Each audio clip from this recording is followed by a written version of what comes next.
What up, dog? Welcome back to the Big Factory 313 War Stories Podcast, and I'm your host, Juice. And let them know who we got with us, nephew.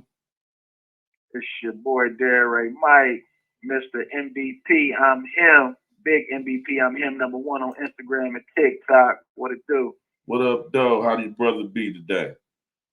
Oh man, I'm peaceful, man. Locked down, but never locked up. Ain't no cage chain this mind, man. You already know. You feel me?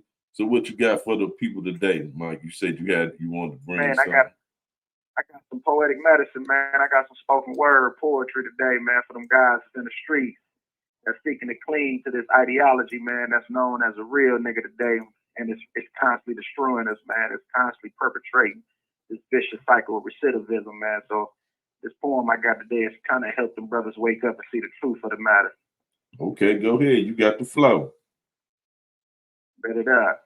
This poem right here is called When Keeping It Real Goes Wrong. Gazing out at steel bars in my darkest hours, got me retracing my steps, searching for the point in time where the wheels of my fate swerved off course. Every bad choice I recalled unveiled the pleasurable slow death. Every bad decision I made paved the meandering roads to the belly of the game, where a real nigga was a piece of shit just waiting to be formed. Following the G code, we overlooked the sinkholes that was structured by the nature of pale skinned demons roaming the earth wearing street clothes. Gangsterism and negativity was created in the labs of broken minds to be a grounding force at a time when lowly people needed a power greater than their own to stand on. The hood wasn't made to be a haven for the seeds of strange fruits.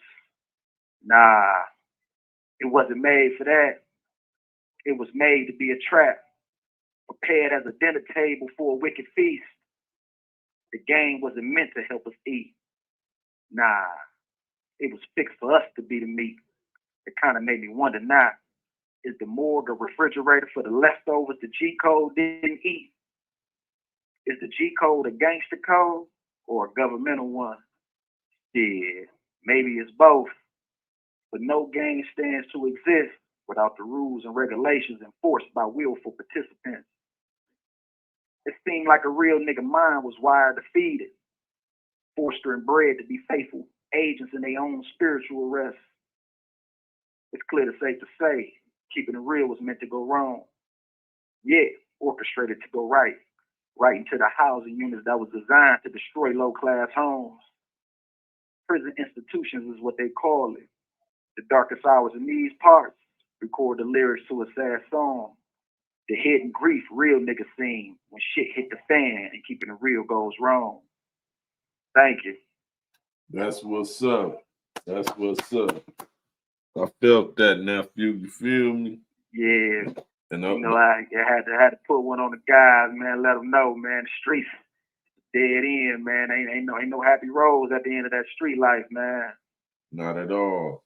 Tell them the things that you miss when you choose the street life over being a everyday When you taxpayer, being that nerd. You feel me? yeah, like to the taxpayer, like, well, just the street life in general, man. The street life in general, man, wasn't made to have any happy endings. You know, you lose out on a lot of potentials of cultivating yourself when you kind of settle for this path of least resistance and kind of settling for the streets, man. You kind of start living this script that was written for you. It was actually built on your own self destruction. You know, one thing for certain though about the streets, man, a lot of guys get caught up in the glamour and glitz of the streets and how the shiny things tend to attract us.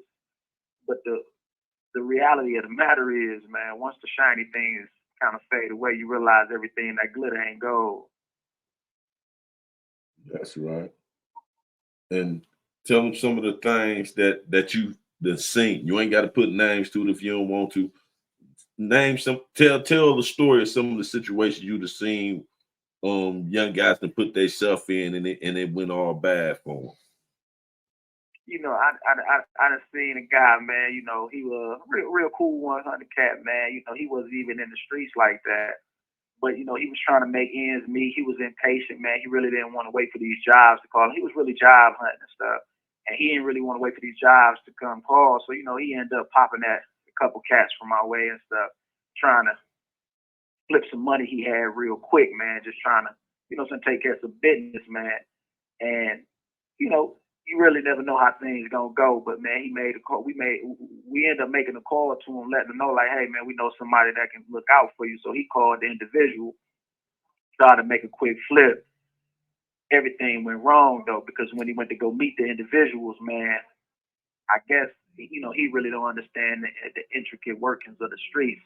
He went to go meet the individuals, man. Next thing you know, man, he was found in the backyard dead. All the money he had was gone. The individuals he was going to meet never had any intentions on actually giving him what he was seeking. They actually had intentions on robbing him, man, and he didn't even see it, but he was just trying to make a quick flip, trying to make ends meet for him and his shorty. Right. You see what I'm saying? What about in prison, since you've been in prison? Oh, man. So many guys coming this boy, man, with this.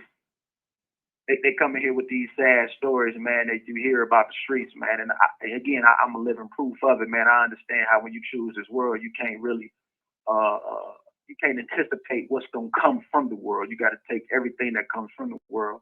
And just hearing stories from guys, man, first time felons, man, never really been involved in the streets, but when they get into the streets, man, they find themselves, man, wrapped in this kind of vortex, man. It's just this whirlpool that tends to suck them in. And today, man, like talking about split-second decisions from guys, man, these guys spending the rest of their life in here, man, just off a split-second decision, just being in the streets, trying to be helpful to their homeboy or trying to follow with the in crowd or just really falling victim to peer pressure, you know. Mm-hmm. Guys in this boy, man, for a life bit, man. You got guys, man, here 30 years, man, based off something that happened when they was 19, 20 years old. And, you know, again, man, the streets is vicious. The streets don't have no mercy, and the streets don't consume you with no moderation. Mm-hmm. Have since you've been a paralegal in there, have you helped anyone get back on their case? I have, man. I've been fortunate to help a few guys out, man. You know, I have not been able to, I wasn't able to really do all the work for them, but I was able to work hand in hand with them, that giving them some advice. That way they can give their court-appointed attorneys who was appointed to them, man. Because, you know, a lot of times these court-appointed attorneys are overworked. And in that process, man, you got to be able to help them help you.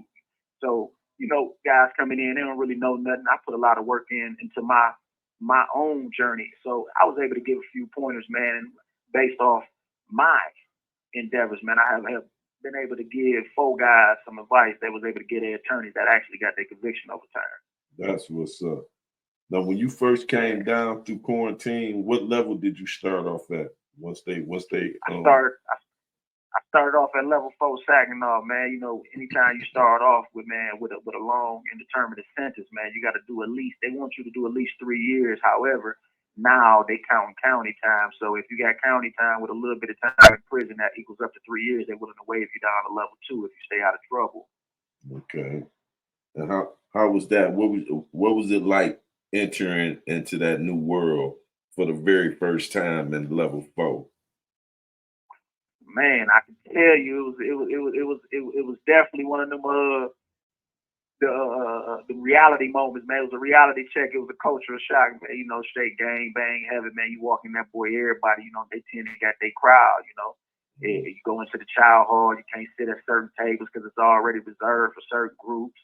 You trying to use certain phones, you can't use certain phones because it's already reserved for certain gangs. Like it's one of the ones where, man, it's you walking on eggshells because you never know what line you might be crossing over. And again, you don't even see the lines that's drawn in the sand.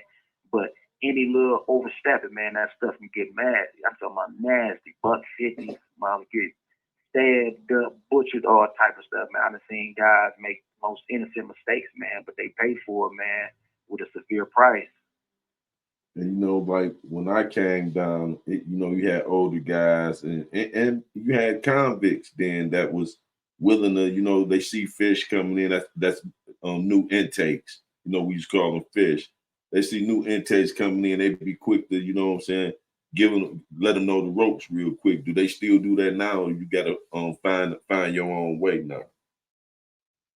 Yeah, see now, man, you know, the younger generation isn't fortunate to have guys like you and the individuals of these religious organizations that was really in charge of things, from the 80s to the 90s and things. So now it's really just kind of gang bang heavy, right? Where it's like when you come in, man, really the gang's gonna grab you first. But you got older cats who are here who will sit back and they'll let you make your decisions, and then once they see you trying to make a difference for yourself, they'll pull you to the side, give you the ropes and all that. But now the old heads who are trying to go home, who are left in here, they're not forceful. But when they see you head in the right direction, when they see you making an effort to head in the right direction, they'll pull you to the side, they'll breathe on you, things of that nature. I was blessed to be able to have them when I came in. Okay. When I came in, I made my decision to, like, at the end of the day, I had to make this wrongful conviction work for me. Like, the milk was spilled, the damage was done. It was like, where do I go from here? So I came in prison like, man, I got to get back. I got to prove my innocence, but I got to stay out of trouble. And I was blessed to be able to fall underneath a lot of the older Moors, Melanics, Nation of Islam, Sunni brothers, you know what I'm saying, and the growth and development individuals under the GD banner that was able to really give me some type of guidance and counsel throughout that frustrating time when I got wrongfully convicted and sent to prison. Right. Because how old were you when you came through quarantine? I was 22 years old, man. 22 years old. Thought I knew everything until that judge slammed that gavel when I sat there at that trial table and realized I ain't know a damn thing. Right. How much time did they sentence you to?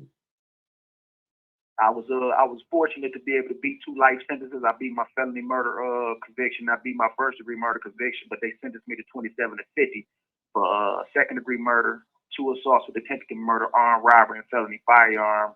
I got 27 to 50 years. And how was that walk from court back to the county jail that day? Do you recall that? Man, I think it was just an out of body experience, big bro. Like I swear I was numb. I couldn't make sense of it. Like in my mind, I didn't believe what the jury said because I knew that I wasn't guilty. I knew I wasn't there. I just knew. So in my mind, I couldn't even process what the jury just said. So as I'm walking back, it's like I'm just out of my body, and it's like I got this out of body experience where I see myself walking, but I ain't in my own body, man. It was weird. I'm like, in my mind, like, they gotta fix this by the time sentencing come. They gonna realize they made the wrong mistake. They gonna fix it. But man, that was the furthest from the truth. Man, and how that long fight been so far? What you see the outcome Man, now? I can say this though, right? Mm-hmm. In the beginning, man, it was frustrating. It was mentally violent, right? I was at war with myself mentally trying to figure things out. But I can say, man, like throughout this long journey, it's been serendipitous, bro. Like I found good fortune throughout this misfortune in my life, man. And accidentally, man, I have found myself. It's crazy because it's like my persecution has led to my liberation. And it's like this loss that I have that fell upon me actually led to a victory in some sense or another, man. It's a weird feeling, but it's You have 1 minute remaining. It's almost like, man, at the end of the day, man, it seemed like this time has not been wasted, and I feel that way truly.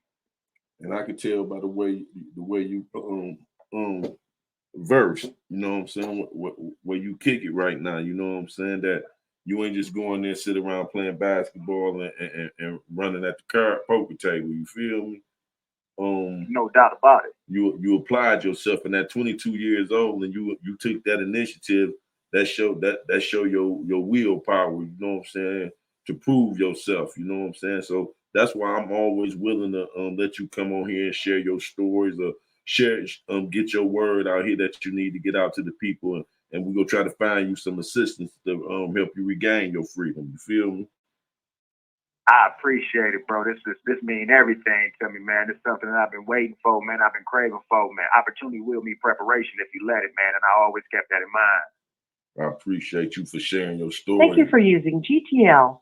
That was Mike, Delray Mike, touching back in. He had some stuff he wanted to share with y'all with his talent and stuff. We gonna be letting the brothers and sisters come on here and display their talents as we go on. I appreciate y'all for tapping in.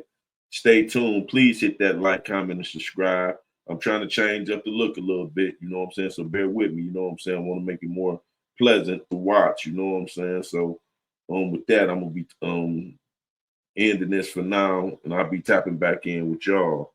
And I appreciate y'all to tap in with Corky with his clothing, with his urban clothing wear. Them jogging suits is dope. You know what I'm saying? The jackets. Check out the jackets. Y'all got to go get y'all Letterman's jacket. Y'all seen Chestnut sporting it. You know what I'm saying? Tap back in with it.